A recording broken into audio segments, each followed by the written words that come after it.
অভাব অনটনের মধ্যে এমন কোন খারাপ সময়টা গেছে যখন পুরোপুরি এই জেদটা আরো স্ট্রং হয়েছে যে কিছু করতে হবে লাইফে? বাড়িতে খাবার নেই, স্কুলে গেলে খাবার পাবো সেই জন্য স্কুলে যেতাম। আমার বাবা বলতে পারেন ডে লেবার ছিলেন এক সময়, আচ্ছা, তো সেই ফ্যামিলি থেকে আসা। দেখুন, মানে একটা দিনমজুরের ছেলে আজকে একটা পুরো হোটেল ম্যানেজমেন্ট ইনস্টিটিউটের প্রতিষ্ঠাতা। দীর্ঘদিন ধরে কুলির কাজ করেছি বিভিন্ন সময়, ক্লাস 2 থেকে চালু করে ক্লাস 5 পর্যন্ত। 2 থেকে 3-তে যে কাজ করেছি দোকানে, সেটা কিন্তু টাকা নিয়ে এক টাকাও, 3 বেলা খাওয়ার জন্য। আমি ছোটবেলায় আমার বাবা কিন্তু নিজে অ্যাক্টিং করতেন। অ্যাক্টিং বলতে বিভিন্ন ড্রামাতে, যাত্রাতে, বিভিন্ন জায়গায়। তো বাবার সঙ্গে যেতাম এবং বাবা বলতো, তোকে সিনেমা দেখতে পাঠাচ্ছি, ওখানে দুটো জিনিসই আছে, একটা নেগেটিভ একটা পজিটিভ। তোকে পাঠাচ্ছি পজিটিভটা নিতে। 3 থেকে 5 পর্যন্ত এই সময় প্রচুর মার খাই শুধু এই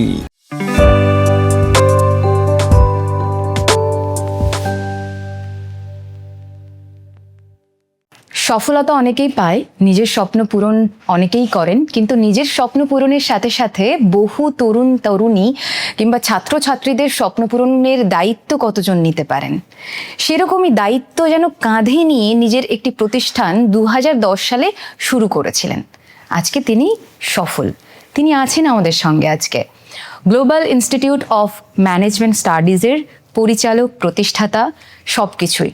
2010 সালে ছোট্ট একটি স্বপ্ন নিয়ে তিনি শুরু করেছিলেন, কিন্তু আজকে তার প্রচুর ছাত্রছাত্রী ওনার হাত থেকে নিয়োগপত্র নিয়ে জব পেয়ে তারা নিজেদের স্বপ্ন পূরণ করেন। আমি ওনার পুরো জার্নির গল্প, আজকে এই সফলতার পিছনে কী কী স্ট্রাগল ছিল, সেই জার্নির গল্প আজকে শুনবো ওনার মুখ থেকে। মিস্টার মুমিনুল আকন্দ আছেন আমাদের সঙ্গে আজকে।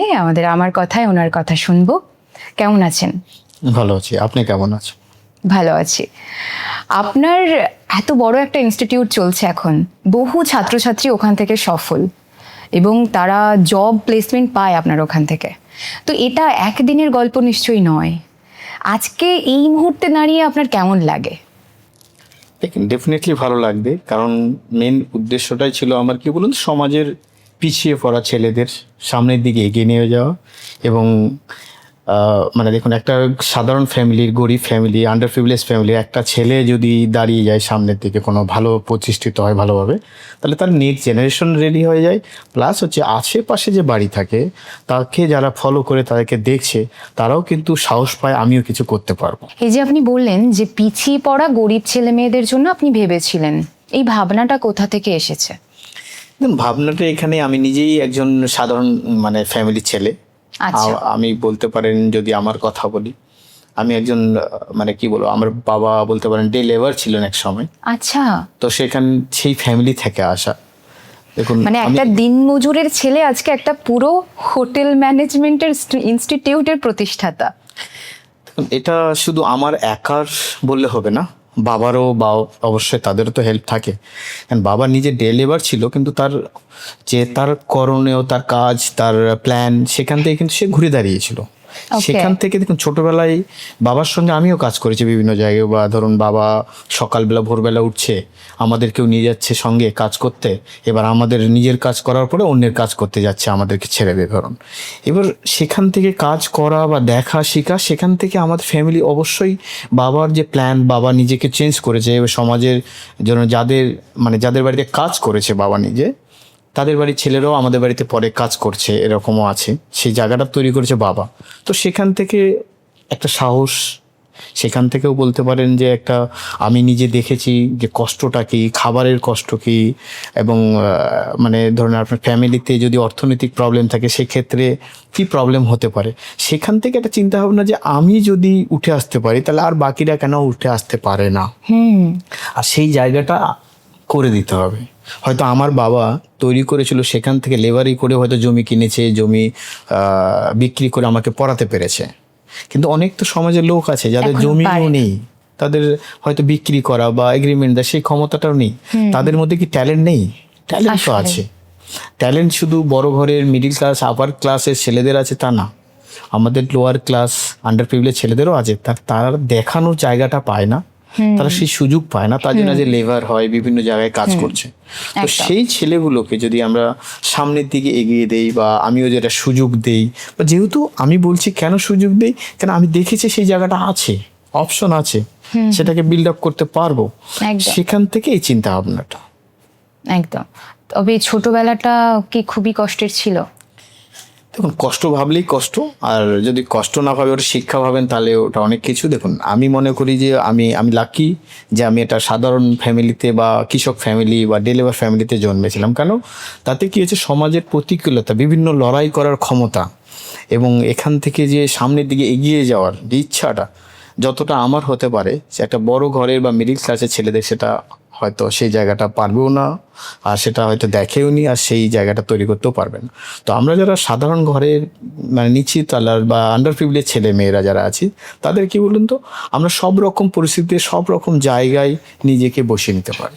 একদম একদম, মানে ওই খাপ খাওয়ানোর যে প্রবণতাটা আছে। এবার আপনি ছোটবেলায় আপনার একদম নিম্ন মধ্যবিত্ত পরিবার, অভাব অনটনের মধ্যে এমন কোন খারাপ সময়টা গেছে যখন পুরোপুরি এই জেদটা আরো স্ট্রং হয়েছে যে কিছু করতে হবে লাইফে? দেখুন, আমার ছোটবেলার কথা বলছি। আমরা স্কুলে আমাদের সময়, এখন জানি না এখন বড় বাচ্চারা বলতেও পারবে না, আমাদের সময় কি বলুন তো, স্কুলে ব্রেড দিত, পাউরুটি। প্রাইমারি স্কুলে, যে সরকারি প্রাইমারি প্রাথমিক বিদ্যালয় আছে, সেখানে কি হতো, ব্রেড কেক দিত। তো বাড়িতে খাবার নেই, স্কুলে গেলে খাবার পাবো, সেই জন্য স্কুলে যেতাম আচ্ছা। ছোটবেলায়। কেন? সেখানে গেলে মানে পাউরুটি পাবো, সেটা হয়তো দুটো একটা স্লাইস দিত, একটু বড় হলে কেক পাওয়া যাবে, তার একটা আশা ছিল। ছোটবেলা থেকে যেতাম। তো বুঝতে পারছেন কোন ফ্যামিলি থেকে আছে। 3 বেলা হয়তো খাবারও ছিল না আমাদের বাড়িতে। আচ্ছা। যতটা আমি কষ্ট করেছি তার থেকে আমার বাবা মা বেশি কষ্ট করেছে ডেফিনেটলি, কেন বাবা মা না খেয়ে তো আমাদের খাইয়েছে একদম। সেই জায়গা থেকে। এবার সেখান থেকে কি বলুন তো, আমরা পড়াশোনাটাও যে আমাদের এনভায়রনমেন্ট, বা আমি কিন্তু একটা বর্ডার এরিয়ার ছেলে বলতে পারেন, একবারে সীমান্তবর্তী এরিয়া। তো সেখানে সীমান্তবর্তী পড়াশোনাটা খুব ভালো হয় না, কেন এনভায়রনমেন্ট বলুন, সেশন বলুন, সব দিকেই কালচারটাই নেই। তো সেখানে কি বলুন তো, পড়াশোনার ওরকম চাপ ছিল তা না, বাড়িতে কাজ করতে হবে। কেন কাজ করতে হবে? কারণ আগে তো নিজেকে বাঁচতে হবে, ফ্যামিলি বাঁচতে খাওয়ার হবে, জন্য। হ্যাঁ, তারপরে তো অন্য কিছু। তো বাবা যেভাবে চালিয়েছে আমাদেরকে, সেটা কেন পরিস্থিতি বা সময়ের সঙ্গে। বাট সেখান থেকে কি বলুন তো, অনেক কিছু লড়াই। ছোটবেলায় ধরুন আমরা পড়তে পড়তে আমরা কাজ করতাম লোকের বাড়িতে, মানে বিভিন্ন ধরনের, যখন সিজনালি হয় ধান কাটা বা পাট কাটানোর, সে চুক্তি নিয়ে যে কাজ করে, বিভিন্ন একাই না, আর অনেক ছেলেরা মিলে দীর্ঘদিন ধরে কুলির কাজ করেছি বিভিন্ন সময়, ক্লাস 2 থেকে চালু করে ক্লাস 5 পর্যন্ত। এর মিডিলে 2-এ হয়তো এক সময় কোনো একটা দোকানেও কাজ করেছি 1 বছর, ক্লাস 2 থেকে 3 মুদিখানার দোকানে। তো সেখানে কি জন্য কাজ করেছি, মানে খাওয়ার জন্য, কিন্তু টাকা না। মানে যখন class পেটের জ্বালায় কাজ 2 করতে থেকে হতো, 3-তে পড়াশোনাটা তখন ম্যাটার হ্যাঁ, করতো না। 2 থেকে 3-তে যে কাজ করেছি দোকানে, সেটা কিন্তু টাকা নিয়ে 1 টাকাও, 3 বেলা খাওয়ার জন্য, সেটাও কিন্তু কাজ করেছি। তো তারপরে আবার ধরুন আবার ব্যাক করি, 3 থেকে বাড়িতে আসি, 3 থেকে ক্লাস 5 পর্যন্ত পড়াশোনা করি, তার সঙ্গে বিভিন্ন রকম কাজ করি, এবং 5-এর পরে আমি সবজির ব্যবসা করি। আচ্ছা। ভেজিটেবল বিভিন্ন জায়গা থেকে নিয়ে এসে পাইকারি বিক্রি করতাম, খুচরো কখনো বিক্রি করিনি। ক্লাস 5 থেকে তারপর ধীরে ধীরে ক্লাস 7-এ গিয়ে এক সময় পড়া ছেড়ে দেয়। পড়াশোনা ছেড়ে দিলে? হ্যাঁ, পড়াশোনা ছেড়ে দেয়। কেন? এবার কেন সেটাও বুঝতে পারিনি কখন ছেড়ে দিয়েছি। হয়তো ব্যবসা করতে করতে এটাকে প্রায়োরিটি দিয়েছি, আর পড়াশোনাটাকে অতটা প্রায়োরিটি দেইনি। আচ্ছা। আর বাড়ি থেকে যে সাপোর্ট করেছে আমাকে তা না, বাড়ি থেকে হয়তো চেষ্টা করেছে পড়ার ওই সময়, কিন্তু মানে টাকার দিকটা, একটা টাকা যখন আপনার একটা ইনকাম হচ্ছে, তখন একটা থাকবে ওই মেন্টালিটিটা ওইদিকে চলে যায়। হ্যাঁ, টাকা কখনো মানে নষ্ট করেছি, করেছি, আবার এটাও না সেভিংও করিনি। যা কিছু করতাম হয়তো খাবার দাবার বাড়িতে নিয়ে আসতাম, এরকম মানে নষ্ট করেছি এরকমও না, আবার বিশাল কিছু সেভিং করেছি সেটাও না। ক্লাস 7-এ ছেড়ে দেওয়ার পরে তারপর বিভিন্ন রকমের বিজনেস ব্যবসা করি, ধরনের বিশেষ করে ভেজিটেবলেরই বিশেষ করে বেশি, তারপর অনেক রকম। তারপর এক সময় বিভিন্ন ব্যবসাগুলোতে লস করি সমাজে। আর সব থেকে খারাপ লাগে তখন কোথায়, যারা আমার খুব ক্লোজ ফ্রেন্ড ছিল ছোটবেলা, তাদেরকে আমার সঙ্গে মিশতে দিত না তার বাবারা। কারণ কি, আমি যেহেতু পড়াশোনা ছেড়ে দিয়েছি আর তারা পড়ছে, তো আমার সঙ্গে হয়তো মিশলে তারা খারাপ হয়ে যাবে, তখন ওই জিনিসগুলো খারাপ লাগে। তখন মনে হয় আবার পড়তে যাই। যখন ভেবেছি হয়তো পড়তে যাব, বা বাড়িরও চাপ ছিল, আমাদের ফ্যামিলি থেকেও চাপ ছিল, তাহলে আবার ব্যাক করি পড়াশোনায়। বাট যখন পড়তে যাবো ভাবছি 3 বছর অলরেডি পেরিয়ে গেছে, কিন্তু আমার যারা জুনিয়র ভাই বোন তারা আমার থেকে সিনিয়র হয়ে গেছে। তো সেক্ষেত্রেও কিন্তু তখন ওই সময়টাই যে পড়াটাও একটা চ্যালেঞ্জিং, কেন ছোট ভাই বা বোনেরা আমার থেকে সিনিয়র, তো সেই স্কুলে যাওয়াটা একটা লজ্জাজনক ব্যাপার। একদম। তখন আমি ওখান থেকে বেরিয়ে যাই, আমার ডিস্ট্রিক্ট থেকেই বেরিয়ে যাই, অন্য ডিস্ট্রিক্টে চলে যাই। আচ্ছা, এলাকা ছেড়ে দিলেন। এলাকা ছেড়ে ও ডিস্ট্রিক্টই চেঞ্জ করি ধরুন। আচ্ছা, সেটা আচ্ছা। আমার তো একার না, বাবাই সেই ব্যবস্থাটা করেছে।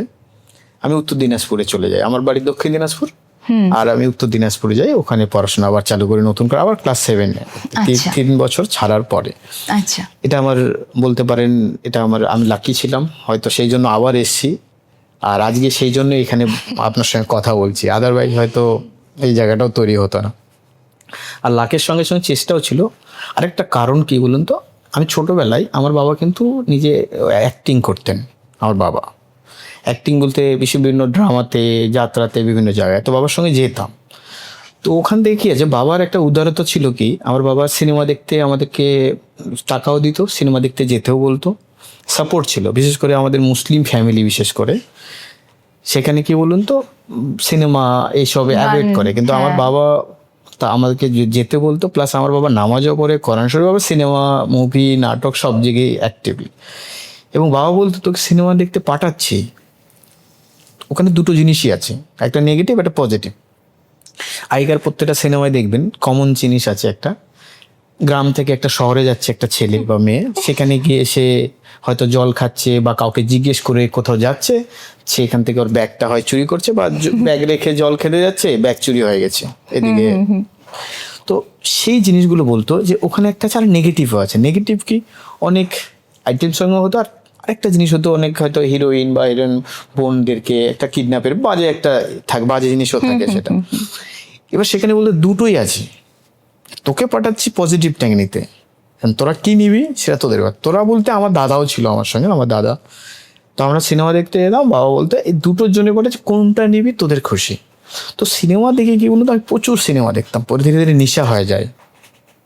ওই যে ক্লাস মানে বলছি 3 থেকে 5 পর্যন্ত এই সময় প্রচুর মার খাই, শুধু ওই কাজ বাদ দিয়ে ফাঁকি দিয়ে সিনেমা দেখতে যাওয়ার জন্য। আচ্ছা। সিনেমা হলের জন্য না, বাবা সিনেমা দেখতে উৎসাহ দিত, কিন্তু কাজ ফাঁকি দিয়ে না। কোনো সময় হয়তো টাকা দিয়েছি সিনেমা হলে, কিন্তু আমরা কি করতাম, টিভি যখন না গ্রামে নতুন নতুন আসে ওই সময়, তো বিভিন্ন বাড়িতে, আমাদের বাড়িতে টিভি ছিল না, অন্য বাড়িতে টিভি দেখতাম। আগে হয়তো আপনার মনে আছে না জানি না, আগে স্যাটারডে সানডে মুভি হতো, সানডে বাংলা মুভি হতো, এবং ফ্রাইডে আর স্যাটারডে নাইটে আপনি হিন্দি মুভি হতো ন্যাশনাল থেকে। তো সেই মুভিগুলো দেখতাম। তো মুভিতে দেখে কি বলুন তো, মুভি এতটা নেশা ছিল আমার, মুভিতে দেখতাম কমন আরও একটা জিনিস, সেটা হচ্ছে কি না, একটা ফ্যামিলি কোনো একটা মেলায় বা কোনো একটা প্রথমে একটা প্রবলেম, একটা সুন্দর থেকে হঠাৎ করে প্রবলেম থেকে হারিয়ে যায় সবাই, ভাই একদিকে, বোন একদিকে, আরেকটা ভাই একদিকে।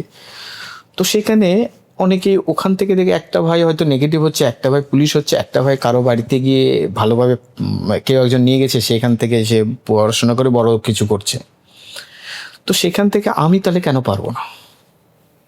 তো অনেক সময় তো আমিও ভেগে যাই বাড়ি থেকে, ভেগে যাই কোথাও যাব, আমাকেও হয়তো কেউ নিয়ে যাবে, নিয়ে গিয়ে আমিও হয়তো বড় কিছু হব।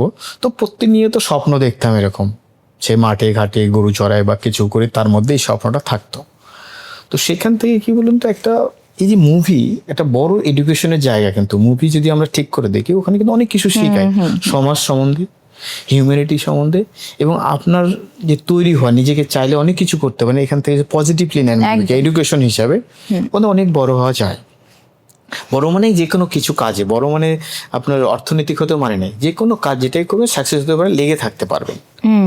তো সেখান থেকে কি বলুন তো, আমার চিন্তা ভাবনা ছিল, এবং এর মধ্যে ক্লাস 5 আমি ভেগেও গেছিলাম অনেক, দুবার, মানে বাড়ির বাইরে 7 দিন 8 দিন থেকেও এসেছি। আচ্ছা। এর মধ্যে 7 দিন যে কিভাবে সার্ভাইভ করছি সেটা হয়তো বলা এখানেও যাবে না, না বলাই ভালো। যেরকম আচ্ছা, আচ্ছা। দেনা পাওনাতে একটা আমরা পড়েছিলাম ক্লাস 9-10-এ, দেনা পাওনা একটা রবীন্দ্রনাথের একটা গল্প ছিলেন। সেখানে বলেছিলেন যে একটা বাবা তার মানে মেয়েকে দেখার জন্য রায়বাদকের টাকা ইনকাম করে দেবে শুধু দেখা করার জন্য। তো সেখানে বলেছিল কবি, সেই উক্তিটা গোপন থাকাই ভালো, সেই ইতিহাস গোপন থাকাই ভালো, কেমন করে টাকা ইনকাম। সেখানে আমার এই 7 দিন কেমন করে গেছে, সেই উক্তিটাও, ইতিহাসটাও গোপন থাকাই ভালো। তো তারপরে কি বলুন তো, ওখান থেকে যে একটা শক্তি, যে হ্যাঁ আমি পারবো, আমি অনেক কিছু করতে পারবো, বা যে কেউ করতে পারবে চাইলে। তারপরে বাইরে আসি, সেখানে হয়তো চ্যালেঞ্জ ছিল আমার, পড়ার 3 বছর পড়াশোনা ছাড়ার পরে আবার পড়তে যাওয়াটা একটা চ্যালেঞ্জিং। আর যেই মানে বাড়িতে আমি ছিলাম সে বাড়িতে মানে যথেষ্ট তারা হেল্প করেছে, এনভায়রনমেন্ট তো অন্যরকম ছিল, হেল্প করেছে আমাকে সেটা মানসিকভাবে বের হওয়ার, যে আবার যেন পড়াশোনা করতে পারি। সেখান থেকে ধরুন আবার ওখান থেকে মাধ্যমিক দেই, তারপরে আমি আইটিআই কলেজ পড়ি, তার ওর মধ্যে কম্পিউটার হার্ডওয়্যার নেটওয়ার্কিং করেও ডিপ্লোমা করি ওই সময়টায়। তারপরে ধরুন ওখান থেকে হয়তো টেকনিক্যাল আমি বিটেক করতে চাচ্ছিলাম, বিটেক করতে ব্যাঙ্গালোর যাব, সব ঠিক হলো অনেক কোনো কলেজে। তো বাড়িতে যেই ফ্যামিলি থেকে বিলং করি, সে বাবা মা আর একটা ইনসিডেন্ট ঘটে যায়, আমি এটা বলিনি, ভুল হয়েছে। সেটা হচ্ছে প্রথম যখন বাড়ি থেকে পড়তে যাই আমি 7-এ গিয়ে ভর্তি, তখন 1 মাসের মধ্যে আমার দাদা এক্সপায়ার হয়ে যায়। কেন? সেটা সুইসাইড ছিল, এটা ব্যাড আমাদের বাড়ির একটা মানে ঘটনা আচ্ছা। বলতে পারেন। সেটা খুব কষ্টদায়ক, এখনো সে না, আচমকা কষ্ট, মৃত্যু আর কি। হ্যাঁ আচমকা সুইসাইড করে। তো সেখান থেকে দাদা নিয়ে বাবা মা একটা ইমোশনাল হয়ে যায়, আর ছোট বোন আছে। এবার আমি যদি আরেকটা, তখন তো এতটা মোবাইল বা নেট এরকম ছিল না, মোবাইল ছিল, নেট এরকম ছিল না, ভিডিও কল এরকম ছিল না। তুই যদি ব্যাঙ্গালোর যাবি তো আমরা মারা গেলে দেখতে পাবি না, মাটি দেবে কী করে। তো এই কনসেপ্টে না করে দেয়, ব্যাঙ্গালোর যাওয়া হয় না। তারপরে আমি আসি নিজে থেকে, বলি তাহলে হোটেল ম্যানেজমেন্ট করবো, যেহেতু এটা প্ল্যানে ছিল না, কোনো কিছুতেই ছিল না হোটেল ম্যানেজমেন্ট করবো। তারপর হোটেল ম্যানেজমেন্টে ভর্তি হয় কলকাতাতে। তো সেখান থেকে তো হোটেল ম্যানেজমেন্ট পড়তে গিয়ে সেটাও বাবার অর্থনৈতিক কষ্টই হয়েছে যে ফিটা, কেন আজ থেকে যদি আপনি 15 বছর আগে দেখেন তো হোটেল ম্যানেজমেন্ট মানেই হচ্ছে আপার ক্লাস বা বড় লোকেরা করতো। এখানে 2 লাখ থেকে 10 লাখ পর্যন্ত কোর্স ফি ছিল। সেটা সকলের জন্য সাধ্যের না, সকলে দিতেও পারবে না। আর আমি বলতে পারেন এক ধরনের জোর করেই ভর্তি হয়েছিলাম বাড়ি থেকে, এবং তার জন্য বাবাকে কষ্ট করি। বাবার কেন, বাবা নিজে খেটে করেছে জমি, সেই জমিকে বিক্রি করে আমাকে দেওয়া এটা কষ্টকর। হুম। সেই জমি বিক্রি করে ধরুন আজকে অ্যাডমিশন করেছিল, সেখান থেকে যদি কমপ্লিট করার আগে আমি নিজে ইনস্টিটিউট করি 3rd ইয়ারে। তো সেখানে মানে আমরা যখন ভর্তি হই সেখানে মাঝে মাঝে আমাদের 1 বছর পরে বা লাস্টের দিকে মাসে 1 দিন 2 দিন হোটেলে পাঠানো হতো, ক্যাজুয়াল ট্রেনিং বলা হয়। সেখান থেকে চিন্তা ভাবনাটা যে আমি যখন পড়তে এসেছি, আমি যদি দেখছি যে আমরা যেই কলেজেই পড়েছি 8 লাখ হোক 2 লাখ হোক, চাকরি একই জায়গায় করে, একই হোটেলেই করে, মান সবার একই, তাহলে আমি কেন এই সুযোগটা আরও নিম্নবিত্ত যারা গরিব ছেলে মেয়ে, যারা আন্ডার প্রিভিলেজ, তাদেরকে কেন দিতে পারবো না? আমি যদি বলি নিজে ইনকাম করে পড়াশোনা করতে পারবে। যখন প্রথম আমরা চালু করি আমি 2010 সালে, তখন আমি নিজেই ফাইনাল ইয়ার, তখন যে নিজে ইনকাম করে, তখন অনেকে অনেক রকম কথা বলে, অনেক রকম বাধা বিঘ্ন আসে, অনেক ইনস্টিটিউটও বা অনেক ছেলেরাও হাসাহাসি করে যে এটা হতে পারে না, ইনকাম আমি পড়তে যাচ্ছি কেন কাজ করব, ইনকাম করে পড়াশোনা হতে পারে না। আজকে কিন্তু দেখুন আমরা সাকসেস শুধু আমাদের না, আজকে ওয়েস্ট বেঙ্গলে বলুন 50টারও বেশি ইনস্টিটিউট আমাদের পলিসির জন্যই আজ তৈরি হয়েছে, ছোট ছোট। প্লাস হচ্ছে বড় বড় ইনস্টিটিউটরাও এখন লিখছে জব রেডি কোর্স, স্টাইফিন দিয়ে কোর্স ফি দিতে পারবে, এবং আমাদের স্টেটের বাইরে অন্য অন্য ইউনিভার্সিটিরাও লিখছে। তো এইটাতে আমি খারাপ লাগে না আমাকে যে অন্য ইনস্টিটিউটে লিখছে আমার পলিসিটাতে, ভালো লাগার কি অনেক ছেলেমেয়েরা তো চান্স পাচ্ছে, শুধু আমার এখানে কেন, অন্য জায়গায় আমার তো একাই এতটা ছেলেকে ক্যাটার করার হ্যাঁ। ক্ষমতা নেই। আপনি তো এটাই চেয়েছিলেন যে পিছিয়ে পড়া ছেলে মেয়েরা এগিয়ে আসুক। অবশ্যই। সেটা তো মানে স্বপ্নটা তো পূরণ হচ্ছে কোনো না কোনো ভাবে। এইরকম ধারণা সবাই রাখতে পারে না যদিও। শুনলাম একজন সফল মানুষের কথা, শুনলাম একজন স্বপ্ন দেখা মানুষের কথা। আজকে এই পর্যন্তই। ওনাকে ধন্যবাদ জানাই আমার কথায় আসার জন্য। আবার দেখা হবে অন্য কারো গল্পে। আসুন কথা বলি।